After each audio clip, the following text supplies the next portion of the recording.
सर्वप्रथम मैं 9 वर्षों से अंदर हूं। इन 9 वर्षों में मैं अपनी लगभग कोई भी भावना व्यक्त नहीं कर पाई हूं। इसलिए सर्वप्रथम इन 9 वर्षों में जो भी मेरी सीमा पर या भारत में किसी भी प्रकार से किसी भी प्रकार का कोई भी आतंकवाद या नक्सलवाद या किसी भी प्रकार का जो आतंकवाद है उससे जो हमारे सैनिक बंधु और सैनिक बहनें वो शहीद हुए हैं, उन्होंने अपने देश को अपनी आहुति दी है, मैं उनको हृदय से सादर श्रद्धांजलि अर्पित करती हूँ। इन 9 वर्षों में मैं कांग्रेसी षड्यंत्र, यूपीए सरकार का, कांग्रेस सरकार का जो 2008 में एक बहुत बड़ा षड्यंत्र था, उस षड्यंत्र रूपी काले सागर से संघर्ष करते हुए एक बहुत बड़ा अन्याय का इतिहास रचकर मैं आज कारागृह के बंधन से अर्ध मुक्त हुई हूँ। अभी हमारा केस जो मुंबई में चलेगा, इसलिए मैं अर्ध मुक्त कह रही हूँ उसको। कहीं ना कहीं मानसिक रूप से अभी मैं बंधन में रहूंगी। तो मैं आज बंधन मुक्त हुई हूँ और मैं कोर्ट को, हाई कोर्ट को, माननीय हाई कोर्ट को धन्यवाद करती हूँ कि उन्होंने इतने वर्षों में ही सही किंतु न्याय के लिए सुना और मुझे कम से कम इलाज करने के लिए अवसर दिया, मुझे स्वतंत्र श्वास लेने का अवसर दिया। तो मैं अब स्वतंत्र हूँ कारागृह के बंधन से। और आप सबने जो हमारे प्रति एक बहुत बड़ी भूमिका निभाई है। प्रारंभ में तो जरूर आप लोगों ने थोड़ा गलत किया, बहुत ज्यादा ही आप लोग थोड़े से हो गए थे और आपने आतंकवादी भी कह दिया और तमाम प्रकार का, लेकिन कांग्रेस का जो षड्यंत्र था उसमें कहीं ना कहीं आप लोग प्रभावित हो गए थे, परंतु उनके भगवा आतंकवाद से जरूर आप थोड़े से मीडिया वाले भी, बाकी लोग भी आहत हुए और उन्हें लगा कि कहीं ना कहीं ये कोई बहुत बड़ा षड्यंत्र है और वो इस चीज को स्वीकार किए। और आप लोगों का जो एकदम से मत क्लियर हुआ है वो मुझे आभास होता है और आप मेरे समक्ष हैं, आज आप मुझे सुनने के लिए आए हैं। तो मैं अपनी बात बस इतनी कहती हूँ कि मैं अब अस्वस्थ हूँ तो इलाज लूंगी और स्वतंत्र हूँ, इसलिए कम से कम कहीं भी अच्छा इलाज लेने के लिए मैं स्वतंत्र हो गई हूँ और अब मैं आगे इलाज करूंगी। मैडम, ये भगवा आतंकवाद, मैं मैडम नहीं हूँ, मैं साध्वी। साध्वी जी बोलिए। साध्वी जी, दिग्विजय सिंह जी ने कहा था कि भगवा आतंकवाद, कोर्ट ने जवाब दे दिया। पी चिदम्बरम ने कहा था। तो जो विधर्मी होते हैं उनके लिए तो ये भगवा आतंकवादी ही होगा, क्योंकि इससे तो वो डरते हैं और उन्हें डरना भी चाहिए। राक्षसी वृत्तियों के लिए ये बहुत बड़ा हथियार है। इसके बारे में हम कुछ नहीं, कोर्ट बताएगा भाई, इसमें मैं कुछ नहीं कह सकती। आपके जो भी प्रश्न आप पूछ सकते हैं।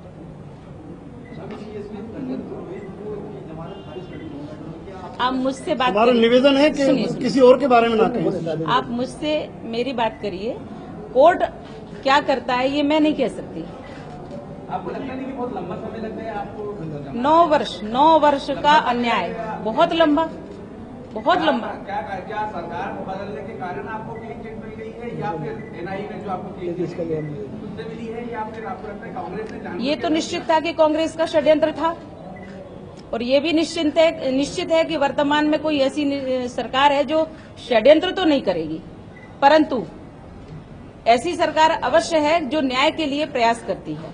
और मेरा तो केस ही पेंडिंग था कोर्ट में, इसलिए कोर्ट ने जो कुछ भी किया मुझे स्वीकार है। मतलब एनआईए जो है, एनआईए सरकार के अधीन काम करती, मतलब अगर कांग्रेस की सरकार थी तो आपने अन्याय किया, मोदी जी की सरकार आई तो आप लोग एनआईए तो वही है। कांग्रेस ने, अगर इस प्रकार का आप मानते हैं तो मुझे नहीं लगता कि ये लोग इस प्रकार के होते। कैसे होते ये मुझे नहीं पता। मुझे इतना पता है कि कोई भी एजेंसी सीधी तो नहीं होती है। एजेंसी अपना काम करती है, उसको जो इन्वेस्टिगेशन करना होता है वो करती है, और जो परिणाम लाते हैं वो आज आपके सामने है। एक मिनट सर, एक मिनट। दीदी की अनुमति से, आप जो एनआईए के ऊपर आरोप लगा रहे हैं और सरकार के ऊपर कि सरकार ने कुछ किया तो ऐसा कुछ नहीं है। 15 अप्रैल 2015 को सुप्रीम कोर्ट ने बोला मकोका नहीं लगेगा, और किसी सरकार ने नहीं बोला। और इसी एनआईए ने 2006 मालेगांव में 9 मुस्लिम लोगों को डिस्चार्ज कर दिया, तब किसी ने नहीं कहा कि कांग्रेस ने उनकी मदद किया है। इसलिए इस तरह का आरोप सरकार पर लगाना या एनआईए पर लगाना पूरा गलत है। साजी, ये आपकी जो रील है उसमें भी चोट आई है, आपको जब अरेस्ट किया तो पुलिस ने आपके साथ क्या क्या यातनाएं की, उसके बारे में आपको कुछ बताया वो क्या उस पर? तो साध्वी प्रज्ञा को आपने सुना, 9 साल के बाद वो जेल से बाहर आई हैं और उनका यह कहना कि कांग्रेस ने मेरे खिलाफ षड्यंत्र किया था। मालेगांव ब्लास्ट में उन पर आरोप लगे थे कि उसमें शामिल थी। अब ये कह रही हैं जेल से बाहर आने के बाद कि भगवा आतंक शब्द कांग्रेस की देन है, कांग्रेस ने मेरे खिलाफ साजिश रची थी। मैं एक प्रश्न का उत्तर दे दूं। एटीएस ने मुझे 10 अक्टूबर 2008 को गैर कानूनी तरीके से लेकर के गई सूरत से मुंबई, और उन्होंने मुझे 13 दिन तक गैर कानूनी तरीके से बंधक बना के रखा, और जिसमें उन्होंने प्रताड़नाओं की पराकाष्ठा कर दी। इस कारण से शायद भोपाल के कुछ आप लोग बंधु ऐसे हैं जो मुझे पहले से जानते हैं या देखा है, तो मैं फिजिकल फिट थी और मैं फिजिकल ट्रेंड भी हूं, और अच्छे से सन्यासी थी, तो अपना जीवन यापन अच्छे से करती थी। आज मैं पराश्रित हूं, इसका पूरा कारण एटीएस की प्रताड़ना, एटीएस मुंबई की। कस्टडी में हॉस्पिटल में एडमिट करना पड़ा था। आप एक बात और सुन लीजिए कि एटीएस ने मुझे गैर कानूनी तरीके से रखकर इतना प्रताड़ित किया था कि मेरे फेफड़े की झिल्ली फट गई थी और मैं बेहोश हो गई थी, और 5 दिन तक मैं वेंटिलेटर पे रही। एटीएस ने एडमिट किया था। एटीएस ने एडमिट किया मुझे, तो बताना बोला था। फिजिकल और मेंटली दोनों तरह से उन्होंने मानसिक तौर पे और शारीरिक तौर पे तोड़ दिया बिल्कुल। लेकिन मैं सन्यासी हूं, इसलिए आत्मिक तौर पे मैं कभी नहीं टूटी, क्योंकि आज भी अगर मैं आपके समक्ष हूं तो शारीरिक रूप से जरूर टूटी फूटी हूं, लेकिन आत्मिक तौर पे जहां मेरा ईश्वर, मेरा ठाकुर विराजमान रहता है, उसको कहीं कोई आंच नहीं आने देते। भारत माता की जय। मैं सिर्फ अपने आत्मबल से आज आपके समक्ष हूं, वरना कांग्रेसी षड्यंत्र ने, कांग्रेसियों ने पूरा प्रयास कर लिया था मुझे खत्म करने का। खत्म करने का आप क्या कह रहे हो? क्या मारपीट की थी और मारपीट की किसने की थी, स्पेसिफिक बताएंगे? मैंने उसमें कोर्ट में बोला है, हेमंत करकरे से लेके कुछ नाम भी दिए थे। एक खानविलकर है, परमवीर सिंह है जो आज शायद मुंबई का कमिश्नर है, हाँ कमिश्नर है थाने का, और ऐसे कुछ और नाम थे जो मुझे अभी ध्यान में नहीं है। लेकिन उन्होंने, टोटल पुरुषों ने, किसी भी महिला ने नहीं, सिर्फ पुरुषों ने मुझे इतना प्रताड़ित किया है कि शायद स्वतंत्रता नहीं, स्वतंत्र भारत में नहीं, स्वतंत्रता के पहले परतंत्र भारत में भी किसी स्त्री को इतना प्रताड़ित नहीं किया गया होगा, स्त्री शरीर को। देखिए, आज तो ये स्थिति है कि मैं स्वयं अस्वस्थ हूं। अब आज मैं उन लोगों को क्षमा करती हूं जिन लोगों ने गलती से कोई अपराध कर दिया था, लेकिन मैं अपराधियों को कभी क्षमा नहीं करूंगी। जैसे भी होगा मैं कानूनी तौर पे उनको अवश्य सजा दिलवाऊंगी। एक सवाल ये होता है कि आखिर कांग्रेस ने प्रताड़ना की, केवल आपको ही टारगेट क्यों किया था, इसके पीछे कोई कारण लगता है? भगवा आतंकवाद की पूरी स्क्रिप्ट देख लीजिए आप। उन्होंने भगवा आतंकवाद हमें लेकर के सिद्ध करना चाहा, हमें इतना भयानक आतंकवादी सिद्ध करना चाहा, तो उसकी पूरी एक कहानी इन्होंने बना के प्रस्तुत की थी कांग्रेस सरकार ने। साथी जी, ये मोटरसाइकिल की जो कहानी रची गई थी, जैसा कि दलील भी दी गई, बात भी की गई है, तो आपको क्या लगता है इसमें सच्चाई क्या थी?